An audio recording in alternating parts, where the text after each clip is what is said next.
Video ના ઉતરે ખરેખર કશું એવું નહીં.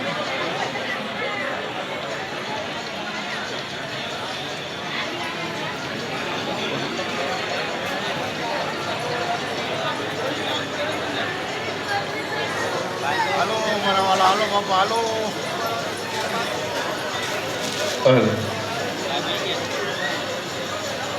દરેક યાત્રિકોની વિનંતી, આપના ટીકા પાટી મોબાઈલને સંભાળીને રાખવાના, સાચવીને રાખવાના. એ જવાબદારી આપણી છે. એક બેનની ટોટી કાનમાં પહેરવાની આપણું તો આમ બોલે હોવાની છે. જેમને મળે અહીંયા માઇક પાસે આપી જવા વિનંતી. કેવું